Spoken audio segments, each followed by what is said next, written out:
Hey, howdy, hello. This is Tanya the Tour Guide bringing you another episode of New Orleans Secret Myths. This week we'll be covering a legend and lore, the forbidden love, the frozen ghost of Jackson Square. New Orleans is not a city known for cold. We know heat, we know humidity, we know hurricanes, floods, and summer storms that roll across the Mississippi like living things. But every once in a while, winter arrives. The air turns sharp, the streets empty early, breath hangs like ghosts beneath gas lamps. And on those rare, freezing nights, old timers whisper about a woman who never left. A woman whose love became her death. A woman who still walks the rooftops of Royal Street. Tonight, we tell the story of Julie, the frozen ghost of Jackson Square, the octoroon mistress, the naked ghost, a spirit trapped between devotion and betrayal. Was she real? Did she truly die on a rooftop in the 1850s? Or is her legend a haunting reflection of race, love, and impossible choices in old New Orleans? For the next 200 minutes, we journey into one of the city's most heartbreaking ghost stories. This is not merely a tale of a ghost. It is a story of forbidden love, a story of Creoles of color, a story of power, a story of race, a story of a city that created impossible rules and impossible heartbreak, and perhaps a story about a woman still waiting. To understand Julie, we must first understand the world she lived in. Mid-19th century New Orleans was like anywhere else in America. French, Spanish, African, Caribbean, Native American, every culture left fingerprints upon the city. The result was a place where society operated according to rules outsiders often struggled to understand. One of the most misunderstood systems involved the city's free people of color. Among them were women known as Creoles of color. Many were highly educated, spoke some French, some owned property, some became successful businesswomen. Yet, despite their accomplishments, invisible barriers separated them from white society. One term often appears in the legend of Julie, octoroon. The word referred to someone believed to possess 1/8 African ancestry according to racial classifications of the era. Today, the term is outdated and offensive, but it was commonly used in the 19th century. These women often occupied a strange social position, neither fully accepted nor fully excluded. They existed in a world of contradictions, and nowhere were those contradictions more apparent than in the matters of love. As New Orleans grew wealthy through trade and cotton, a unique social custom emerged, the famed octoroon quadroon balls. Elegant dances where wealthy white Creole men met with women of color. The relationship that emerged was often called plaçage. Some arrangements were consensual and financially beneficial. Others reflected the severe power imbalances of the era. In many cases, a wealthy man would provide a house, money, jewelry, servants, protection. In return, the woman became his companion and mistress. Some relationships lasted a lifetime. Others ended abruptly. The greatest tragedy was this: the women could be loved, they could be cherished, they could bear children, but marriage was often forbidden. Julie's story grows from this reality. Whether she existed exactly as described matters less than what she represents. A woman trapped between affection and acceptance. A woman loved privately, but denied publicly. Near the heart of the French Quarter stands a building linked forever to Julie's legend. 732 to 34 Royal Street, only steps away from Jackson Square. The structure has worn many faces through the years: private residence, commercial space, psychic reading shop, tour stop, ghost destination.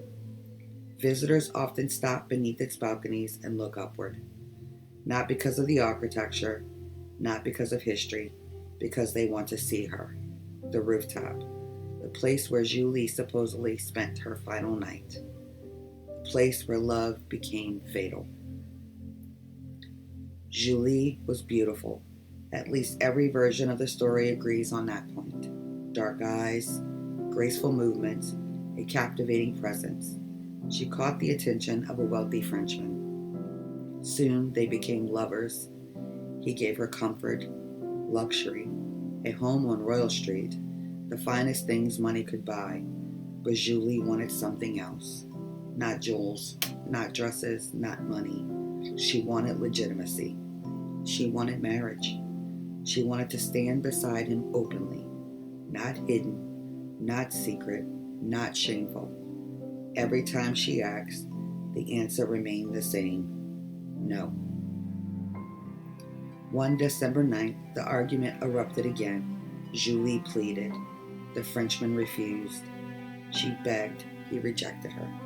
Finally, frustrated and exhausted, he offered a challenge, perhaps a joke, perhaps cruelty, perhaps both. If you truly love me, wait for me on the rooftop, naked, all night, and I'll marry you. The words hung in the air. He expected laughter. He expected refusal. He expected common sense. Instead, Julie agreed. The Frenchman went downstairs. Friends arrived. Cards were dealt. Wine flowed. Laughter echoed through the townhouse. Hours passed. Meanwhile, Julie climbed upward, past the bedrooms, past the attic, toward the rooftop. The December air wrapped around her, cold, wet, merciless. She removed her clothing and waited. Below her, music and conversation continued. Above her, clouds drifted across the moon. She waited for love, for marriage, for acceptance, for a future that might never come. Near dawn, the party ended. The guests departed. The Frenchman climbed the stairs. He expected to find Julie sleeping. Instead, he found silence. Then he remembered. The rooftop, the challenge, the bet, the promise. He raced upward. The door burst open. The winter wind struck his face. And there, in the corner of the roof, lay Julie, still waiting, still faithful, still frozen, dead. Many versions of the story continue beyond Julie's death. The Frenchman reportedly collapsed in grief. What had begun as a cool test became unbearable reality. Some say he never recovered. Others claim he died months later, a broken man haunted by guilt. Whether true or not, the ending feels inevitable. Ghost stories often preserve emotional truths. The lesson remains. Love mixed with pride can become tragedy. Soon, whispers spread through the quarter. People reported seeing a woman on the rooftop. Not a living woman, a ghost. Pale, silent, watching, waiting. Residents claimed strange cold spots appeared inside the building. Footsteps echoed when nobody was present. Doors moved. Voices whispered, and sometimes laughter. Not frightening laughter, playful laughter, as if Julie still wandered the halls. Of all the New Orleans spirits, Julie is among the most unusual. Unlike many ghosts associated with violence or revenge, Julie's haunting is often described as gentle. She is playful, curious, sometimes mischievous. Tour guides tell stories of visitors seeing reflections in the mirror.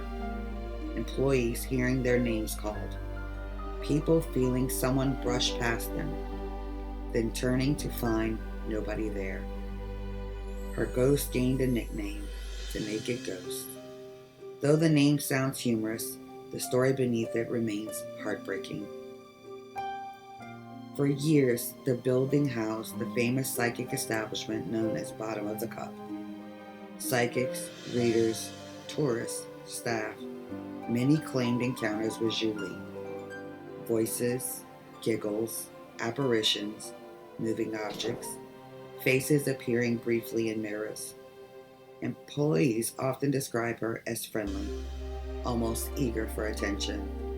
Unlike darker spirits associated with New Orleans lore, Julie seemed lonely rather than angry. The reason Julie survives in public memory isn't simply because she is a ghost. It is because she symbolizes something larger: unfulfilled love, social barriers, the cruelty of prejudice, the impossible choices faced by women with little power. Her story forces us to ask difficult questions. Was she naive? Was she courageous? Was she manipulated?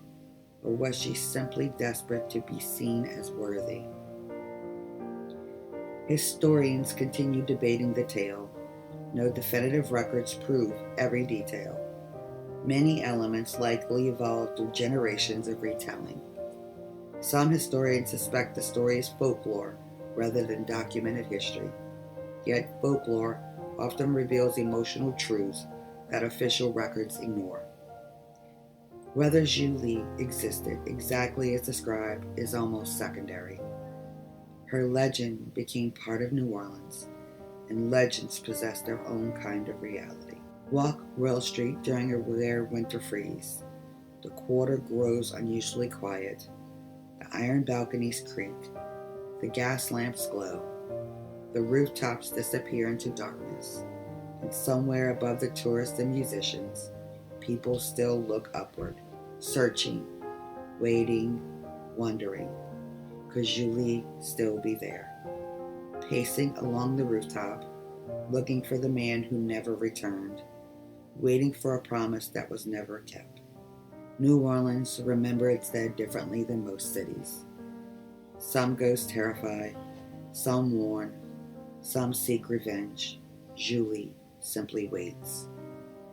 Her story survives because it touches something universal: the desire to be chosen, the desire to belong, the hope that love can overcome every obstacle. Perhaps that's why, on the coldest nights in New Orleans, people still search the rooftop at 732 Royal Street. Not because they expect to see a ghost, but because they understand her. A woman who waited too long for a promise. A woman who loved too deeply. A woman froze forever in the moment between hope and heartbreak.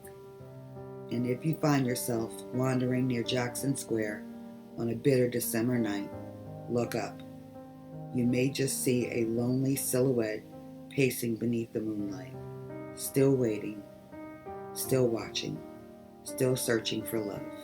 This has been New Orleans Secret Myths. I'm Tanya the tour guide, bringing you into the shadows of New Orleans history, mystery, and legend. If you would like to book a tour and walk the city streets with me, please follow the link in the description and come on down to New Orleans. Until next time, keep your lantern lit and your eyes on the rooftops. This has been Tanya the tour guide. See you next week.